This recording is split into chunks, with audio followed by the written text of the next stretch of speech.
Chapter 9 of Creepy Tales by Edgar Allan Poe. Recording by Novella Serena. Ligeia. And the will therein lieth, which dieth not. Who knoweth the mysteries of the will with its vigour? For God is but a great will, pervading all things by nature of its intentness. Man doth not yield himself to the angels, nor unto death utterly, save only through the weakness of his feeble will. Joseph Glanvill.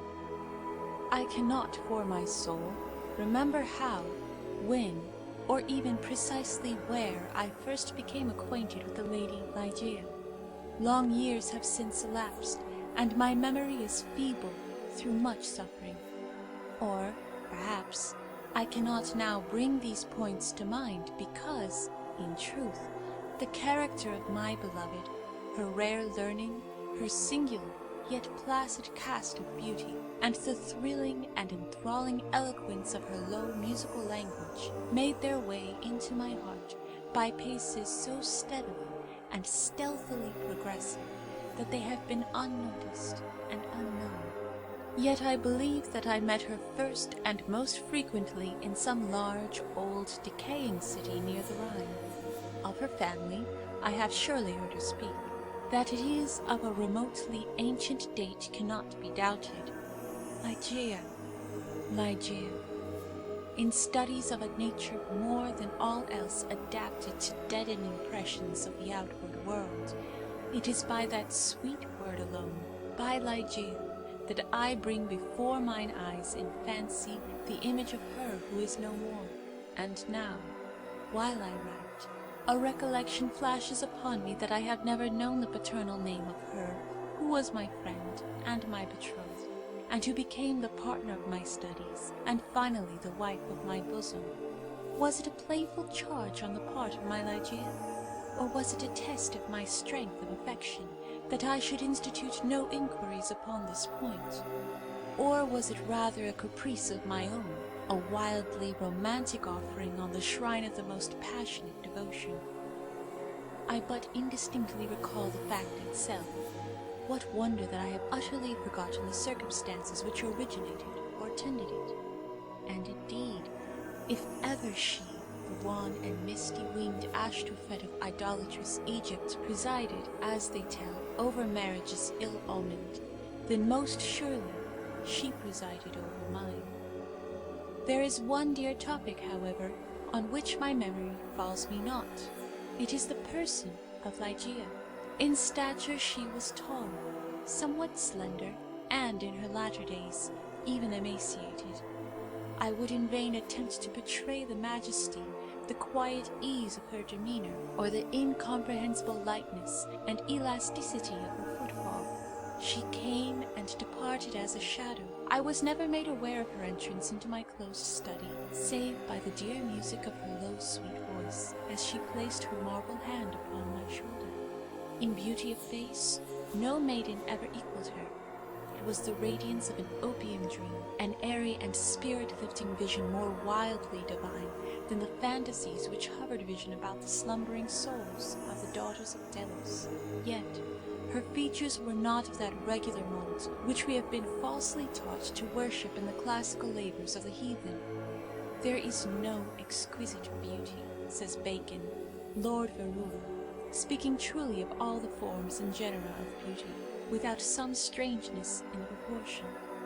Yet, although I saw that the features of Ligeia were not of a classic regularity, although I perceived that her loveliness was indeed exquisite, and felt that there was much of strangeness pervading it, yet I have tried in vain to detect the irregularity, and to trace home my own perception of the strange. I examined the contour of the lofty and pale forehead. It was faultless. How cold indeed that word, when applied to a majesty so divine!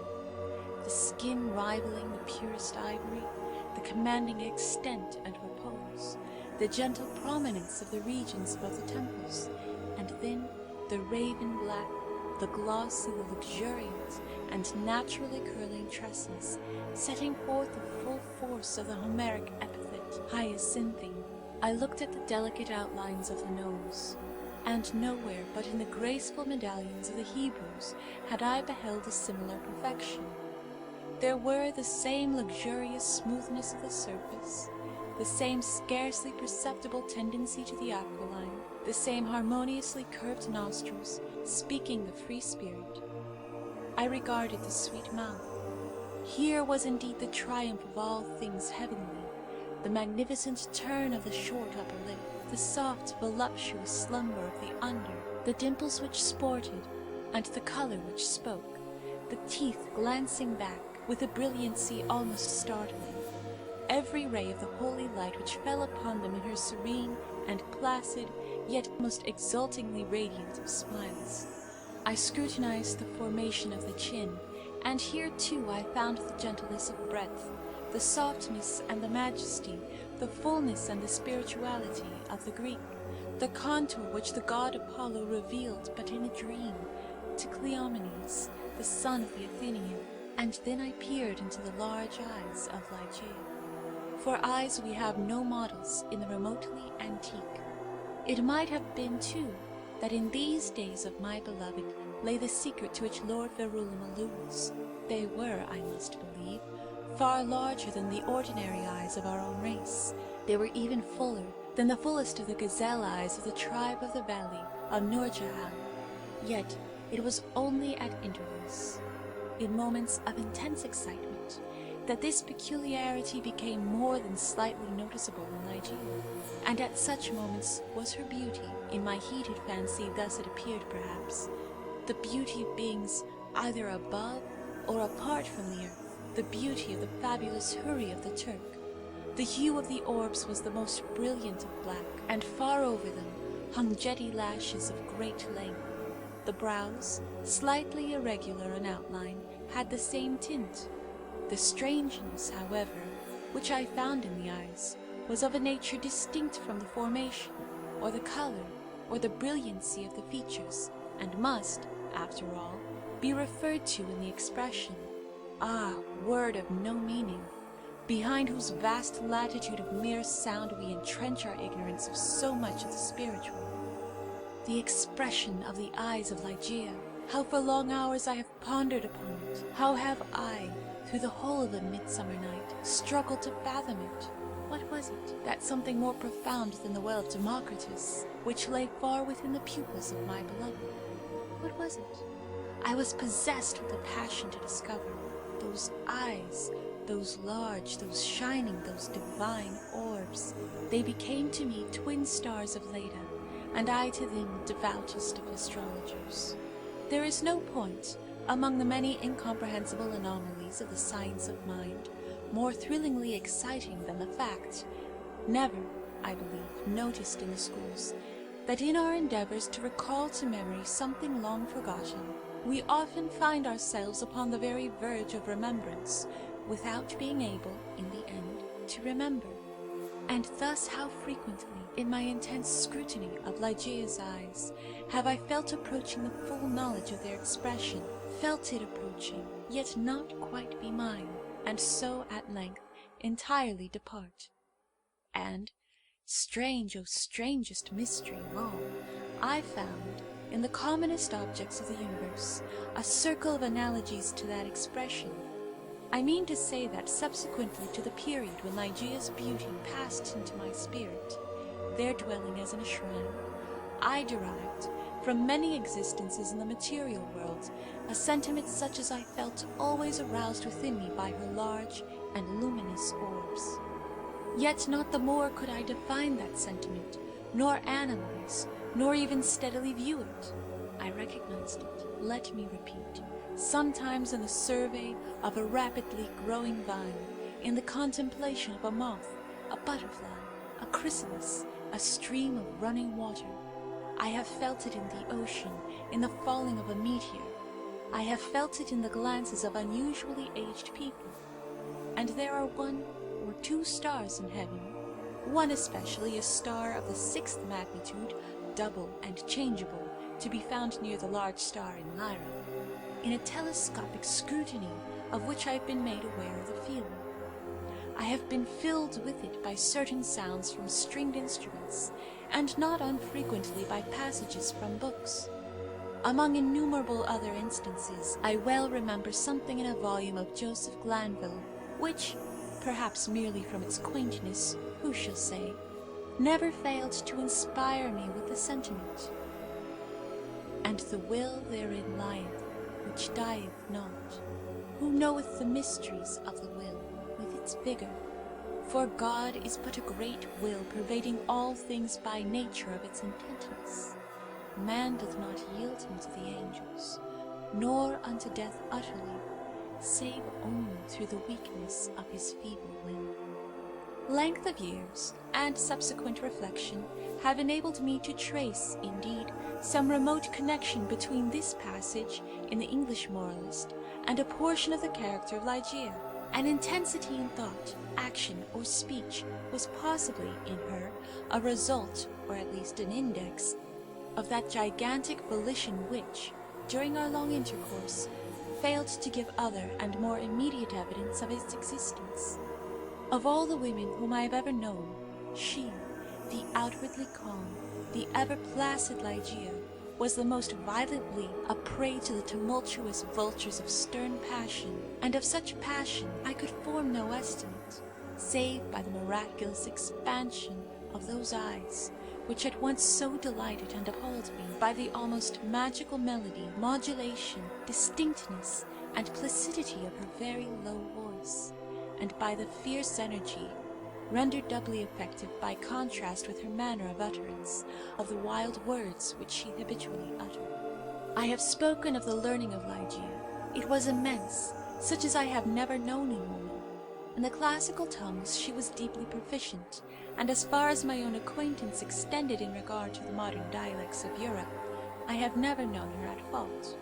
Indeed, upon any theme of the most admired, because simply the most abstruse of the boasted erudition of the Academy, have I ever found Ligeia at fault. How singularly, how thrillingly, this one point in the nature of my wife has forced itself, at this late period, only upon my attention. I said her knowledge was such as I have never known in woman. But where breathes the man who has traversed, and successfully, all the wide areas of moral, physical, and mathematical science? I saw not then what I now clearly perceive, that the acquisitions of Ligeia were gigantic, were astounding. Yet I was sufficiently aware of her infinite supremacy to resign myself, with a childlike confidence, to her guidance through the chaotic world of metaphysical investigation at which I was most busily occupied during the earlier years of our marriage. With how vast a triumph, with how vivid a delight, with how much of all that is ethereal in hope did I feel, as she bent over me in studies, but little sought, but less known, that delicious vista by slow degrees expanding before me down those long, gorgeous, and all untrodden paths, I might at length pass onward to the goal of a wisdom too divinely precious not to be forbidden. How poignant, then, must have been the grief with which, after some years, I beheld my well-grounded expectations take wings to themselves and fly away. Without Ligeia, I was but as a child groping benighted. Her presence, her readings alone, rendered vividly luminous the many mysteries of the transcendentalism in which we were immersed. Wanting the radiant lustre of her eyes, letters, lambent and golden, grew duller than Saturnian lead. And now those eyes shone less and less frequently upon the pages over which I pored. Ligeia grew ill. The wild eyes blazed with a too glorious effulgence. The pale fingers became of the transparent waxen hue of the grave, and the blue veins upon the lofty forehead swelled and sank impetuously with the tides of the gentle motion. I saw that she must die, and I struggled desperately in spirit with the grim Azrael.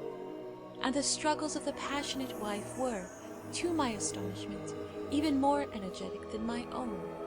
There had been much in her stern nature to impress me with the belief that, to her, death would have come without its terrors, but not so. Words are impotent to convey any just idea of the fierceness of resistance with which she wrestled with the shadow, I groaned in anguish at the pitiable spectacle. I would have soothed, I would have reasoned, but in the intensity of her wild desire for life, but for life, solace and reason were the uttermost folly. Yet, not until the last instance, amid the most convulsive writhings of her fierce spirit, was shaken the external placidity of her demeanor. Her voice grew more gentle, grew more low. Yet, I would not wish to dwell upon the wild meaning of the quietly uttered words. My brain reeled as I hearkened entranced, to a melody more than mortal, to assumptions and aspirations which mortality had never before known. That she loved me, I should not have doubted, and I might have been easily aware that, in a bosom such as hers, love would have reigned no ordinary passion. But in death only was I fully impressed with the strength of her affection. For long hours, detaining my hand, would she pour out before me the overflowing of a heart whose more than passionate devotion amounted to idolatry. How had I deserved to be so blessed by such confessions? How had I deserved to be so cursed with the removal of my beloved in the hour of her making them? But upon this subject I cannot bear to dilate. Let me say only that in Ligeia's more than womanly abandonment to a love, alas, all unmerited, all unworthily bestowed, I at length recognized the principle of her longing. With so wildly earnest a desire for the life which was now fleeing so rapidly away, it is this wild longing, it is this eager vehemence of desire for life, but for life, that I have no power to portray, no utterance capable of expressing. At high noon of the night in which she departed, beckoning me peremptorily to her side, she bade me repeat certain verses composed by herself not many days before. I obeyed her. They were these: Lo, 'tis a gala night, within the lonesome latter years, an angel throng bewinged, bedight in veils and drowned in tears, sit in a theatre to see a play of hopes and fears, while the orchestra breathes fitfully the music of the spheres. Mimes, in the form of God on high, mutter and mumble low, and hither and thither fly, mere puppets they, who come and go, at bidding of vast formless things, that shift the scenery to and fro, flapping from out their condor wings invisible woe. That motley drama, oh be sure it shall not be forgot, with its phantom chased forevermore by a crowd that sees it not, through a circle that ever returneth into the self-same spot, and much of madness, and more of sin, and horror the soul of the plot. But see, amid the mimic rout, a crawling shape intrude, a blood-red thing that writhes from out the scenic solitude. It writhes with mortal pangs, the mimes become its food, and the seraphs sob at vermin fangs in human gore imbued. Out are the lights, out all, and over each quivering form the curtain of funeral pall comes down with the rush of a storm, and the angels, all pallid and wan, uprising, unveiling, affirm that the play is the tragedy, man, and its hero, the Conqueror Worm. "Oh God!" half shrieked Ligeia, leaping to her feet and extending her arms aloft with a spasmodic movement as I made an end of these lines. "Oh God, oh Divine Father, shall these things be undeviatingly so? Shall this conqueror be not once conquered? Are we not part and parcel in thee? Who knoweth the mysteries of the will with its vigor?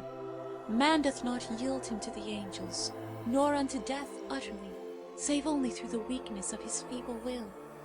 And now, as if exhausted with emotion, she suffered her white arms to fall, and returned solemnly to her bed of death. And as she breathed her last sighs, there came mingled with them a low murmur from her lips.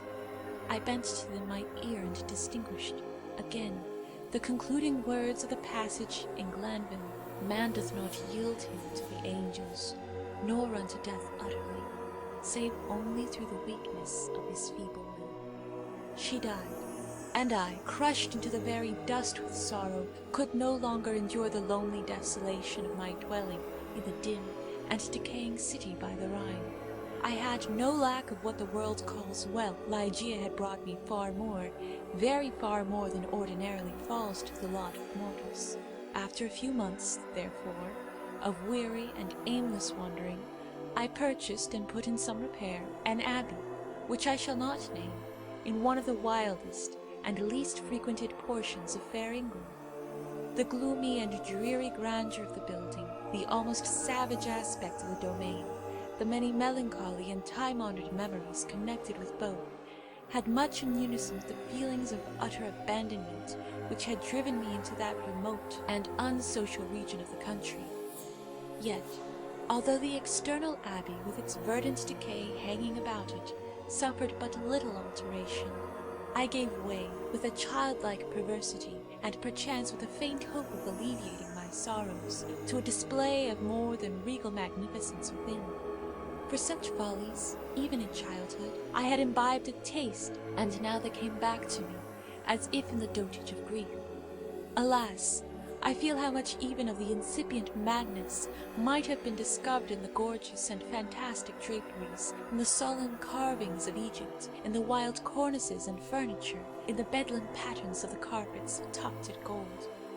I had become a bounden slave in the trammels of opium, and my labors and my orders had taken a coloring from my dreams.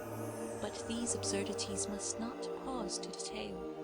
Let me speak only of that one chamber, ever accursed, whither in a moment of mental alienation I led from the altar as my bride, as the successor of the unforgotten Ligeia, the fair-haired and blue-eyed Lady Rowena of Tremaine.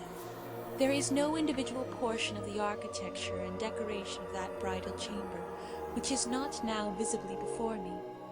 Where were the souls of the haughty family of the bride when, through thirst of gold, they permitted to pass the threshold of an apartment so bedecked, a maiden and a daughter so beloved? I have said that I minutely remember the details of the chamber, yet I am sadly forgetful on topics of deep moment, and here there was no system, no keeping in the fantastic display to take hold upon the memory. The room lay in a high turret of the castellated abbey, was pentagonal in shape and of capacious size. Occupying the whole southern face of the pentagon was the sole window, an immense sheet of unbroken glass from Venice, a single pane, and tinted of a leaden hue, so that the rays of either the sun or moon passing through it fell with a ghastly luster on the objects within. Over the upper portion of this huge window extended the trellis work of an aged vine, which clambered up the massy walls of the turret. The ceiling, of gloomy-looking oak, was excessively lofty, vaulted, and elaborately fretted with the wildest and most grotesque specimens of a semi-Gothic, semi-Druidical device. From out the most central recess of this melancholy vaulting depended, by a single chain of gold with long links, a huge censer of the same metal, Saracenic in pattern, and with many perforations so contrived that there writhed in and out of them, as if endued with a serpent vitality, a continual succession of parti-coloured fires. Some few ottomans and golden candelabra of Eastern figure were in various stations about, and there was the couch too, bridal couch, of an Indian model, and low, and sculptured of solid ebony, with a pall-like canopy above. In each of the angles of the chamber stood on end a gigantic sarcophagus of black granite, from the tombs of the kings over against Luxor, with their aged lids full of immemorial sculpture. But in the draping of the apartment lay, alas, the chief fantasy of all. The lofty walls, gigantic in height, even unproportionably so, were hung from summit to foot in vast folds with a heavy and massive-looking tapestry of a material which was found alike as carpet on the floor, as a covering for the ottomans and the ebony bed, and as a canopy for the bed, and as the gorgeous volutes of the curtains, which partially shaded the window. The material was the richest cloth of gold. It was spotted all over, at regular intervals, with arabesque figures, about a foot in diameter, and wrought upon the cloth in patterns of the most jetty black. But these figures partook of the true character of the arabesque only when regarded from a single point of view, by a contrivance now common, and indeed traceable to a very remote period of antiquity. They were made changeable in aspect. To one entering the room, they bore the appearance of simple monstrosities, but upon a farther advance, this appearance gradually departed, and step by step, as the visitor moved his station in the chamber, he saw himself surrounded by an endless succession of the ghastly forms which belonged to the superstition of the Norman, or arise in the guilty slumbers of the monk. The phantasmagoric effect was vastly heightened by the artificial introduction of a strong continual current of wind behind the draperies, giving a hideous and uneasy animation to the whole. In halls such as these, in a bridal chamber such as this, I passed, with the Lady Tremaine, the unhallowed hours of the first month of our marriage, passed them with but little disquietude. That my wife dreaded the fierce moodiness of my temper, that she shunned me and loved me but little, I could not help perceiving, but it gave me rather pleasure than otherwise. I loathed her with a hatred belonging more to demon than to man. My memory flew back, oh, with what intensity of regret, to Ligeia, the beloved, the august, the beautiful, the entombed. I revelled in recollections of her purity, of her wisdom, of her lofty, her ethereal nature, of her passionate, her idolatrous love. Now then did my spirit fully and freely burn with more than all the fires of her own. In the excitement of my opium dreams, for I was habitually fettered in the shackles of the drug, I would call aloud upon her name during the silence of the night, or among the sheltered recesses of the glens by day, as if, through the wild eagerness, the solemn passion, the consuming ardor of my longing for the departed, I could restore her to the pathway she had abandoned. Oh, could it be forever upon the earth? About the commencement of the second month of the marriage, the Lady Rowena was attacked with sudden illness, from which her recovery was slow. The fever which consumed her rendered her nights uneasy, and in her perturbed state of half-slumber, she spoke of sounds and of motions in and about the chamber of the turret, which I concluded had no origin save in the distemper of her fancy, or perhaps in the phantasmagoric influences of the chamber itself. She became at length convalescent, finally well. Yet but a brief period elapsed, ere a second more violent disorder again threw her upon a bed of suffering, and from this attack her frame, at all times feeble, never altogether recovered. Her illnesses were, after this epoch, of alarming character, and of more alarming recurrence, defying alike the knowledge and the great exertions of her physicians. With the increase of the chronic disease which had thus, apparently, taken too sure hold upon her constitution to be eradicated by human means, I could not fail to observe a similar increase in the nervous irritation of her temperament, and in her excitability by trivial causes of fear. She spoke again, and now more frequently, and pertinaciously, of the sounds, of the slight sounds, and of the unusual motions among the tapestries, to which she had formerly alluded. One night, near the closing in of September, she pressed this distressing subject with more than usual emphasis upon my attention. She had just awakened from an unquiet slumber, and I had been watching, with feelings half of anxiety, half of vague terror, the workings of her emaciated countenance. I sat by the side of her ebony bed upon one of the ottomans of India. She partly arose and spoke, in an earnest low whisper, of the sounds which she then heard, but which I could not hear, of motions which she then saw, but which I could not perceive. The wind was rushing hurriedly behind the tapestries, and I wished to show her what, let me confess it, I could not all believe, that those almost inarticulate breathings and those very gentle variations of the figures upon the wall were but the natural effects of that customary rushing of the wind. But a deadly pallor overspreading her face had proved to me that my exertions to reassure her would be fruitless. She appeared to be fainting, and no attendants were within call. I remember there was deposited a decanter of light wine, which had been ordered by her physicians, and hastened across the chamber to procure it. But as I stepped beneath the light of the censer, two circumstances of a startling nature attracted my attention. I had felt that some palpable, although invisible object had passed lightly by my person, and I saw that there lay upon the golden carpet, in the very middle of the rich lustre thrown from the censer, a shadow, a faint, indefinite shadow of angelic aspect, such as might be fancied for the shadow of a shade. But I was wild with the excitement of an immoderate dose of opium, and heeded these things but little, nor spoke of them to Rowena. Having found the wine, I recrossed the chamber, and poured out a gobletful, which I held to the lips of the fainting lady. She had now partially recovered, however, and took the vessel herself, while I sank upon an ottoman near me, with my eyes fastened upon her person. It was then that I became distinctly aware of a gentle footfall upon the carpet, and near the couch, and in a second thereafter, as Rowena was in the act of raising the wine to her lips, I saw, or may have dreamed that I saw, fall within the goblet, as if from some invisible spring in the atmosphere of the room, 3 or 4 large drops of a brilliant and ruby-colored fluid. If this I saw, not so Rowena. She swallowed the wine unhesitatingly, and I forbore to speak to her of a circumstance which must, after all, I considered, have been but the suggestion of a vivid imagination, rendered morbidly active by the terror of the lady, by the opium, and by the hour. Yet I cannot conceal it from my own perception that, immediately subsequent to the fall of the ruby drops, a rapid change for the worse took place in the disorder of my wife, so that, on the 3rd subsequent night, the hands of her menials prepared her for the tomb, and on the 4th I sat alone, with her shrouded body, in that fantastic chamber which had received her as my bride.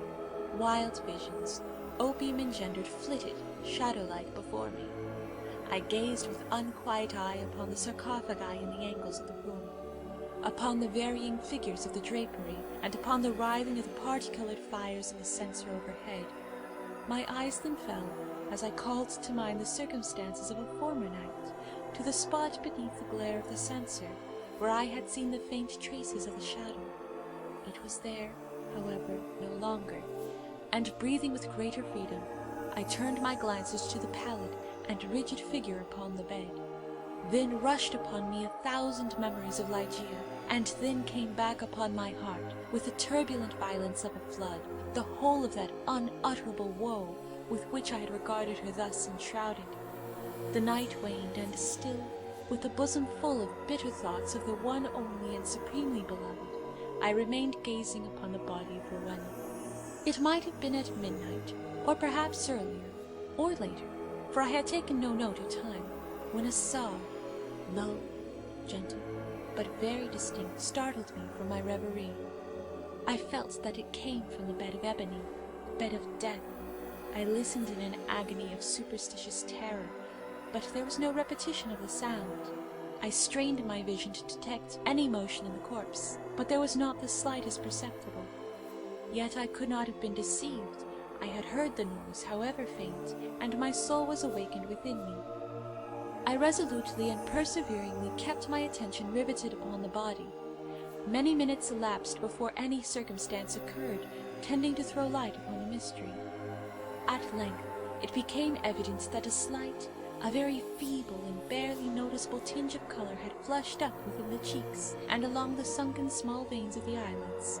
Through a species of unutterable horror and awe, for which the language of mortality has no sufficiently energetic expression, I felt my heart cease to beat, my limbs grow rigid where I sat. Yet a sense of duty finally operated to restore my self-possession.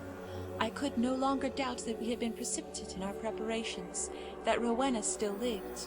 It was necessary that some immediate exertion be made, yet turret was altogether apart from the portion of the abbey tenanted by the servants. There were none within call. I had no means of summoning them to my aid without leaving the room for many minutes, and this I could not venture to do. I therefore struggled alone in my endeavours to call back the spirit ill-hovering. In a short period it was certain, however, that a relapse had taken place. The color disappeared from both eyelid and cheek, leaving a wanness even more than that of marble. The lips became doubly shriveled and pinched up in the ghastly expression of death. A repulsive clamminess and coldness overspread rapidly the surface of the body, and all the usual rigorous illness immediately supervened. I fell back with a shudder upon the couch from which I had been so startlingly aroused, and again gave myself up to passionate waking visions of Ligeia. An hour thus elapsed when, could it be possible, I was a second time aware of some vague sound issuing from the region of the bed.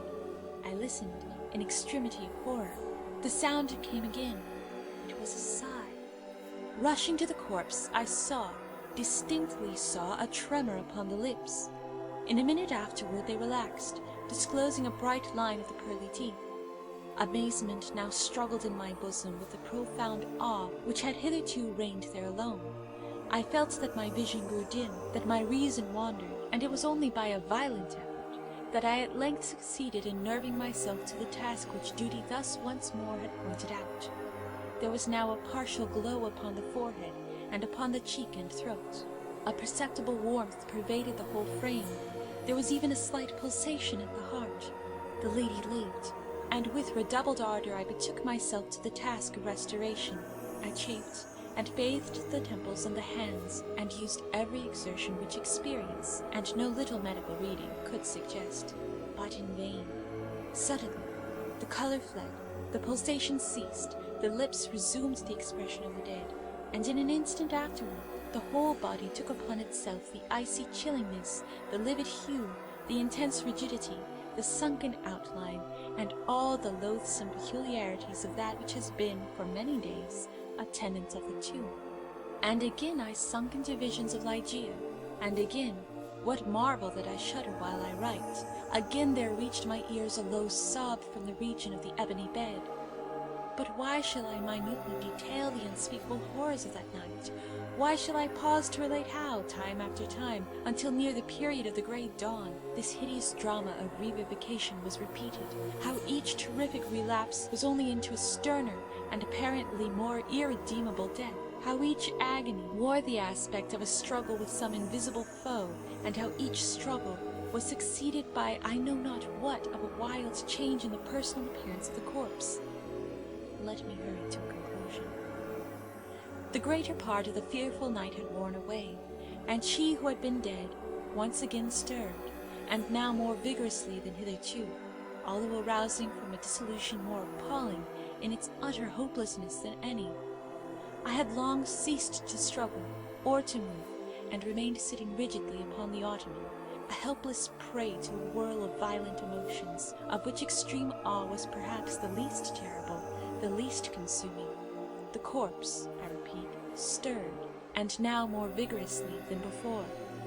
The hues of life flushed up with unwonted energy into the countenance, the limbs relaxed, and save that the eyelids were yet pressed heavily together, and that the bandages and draperies of the grave still imparted their charnel character to the figure, I might have dreamed that Rowena had indeed shaken off utterly the fetters of death.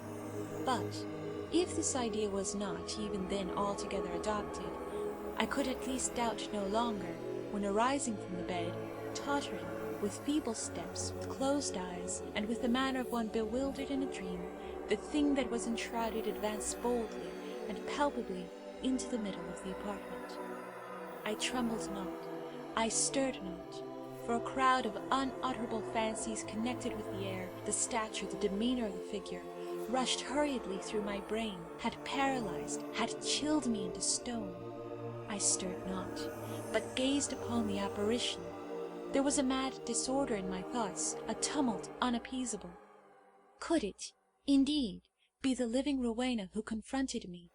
Could it indeed be Rowena at all, the fair-haired, the blue-eyed, Lady Rowena Trevanion of Tremaine? Why should I doubt it? The bandage lay heavily about the mouth. But then might it not be the mouth of the breathing Lady of Tremaine, and the cheeks? There were the roses as in her noon of life. Yes, these might indeed be the fair cheeks of the living Lady of Tremaine, and the chin, with its dimples, as in health, might it not be hers? But had she then grown taller since her melody? What inexpressible madness seized me with that thought? One bound, and I had reached her feet. Shrinking from my touch, she let fall from her head, unloosened, the ghastly cerements which had confined it, and there streamed forth, into the rushing atmosphere of the chamber, huge masses of long and dishevelled hair. It was blacker than the raving wings of the midnight, and now, slowly, opened the eyes of the figure which stood before me. Here then at least, I shrieked aloud, can I never be mistaken? These are the full and the black and the wild eyes of my lost love, of the Lady Ligeia. End of Ligeia. Recording by Novella Serena.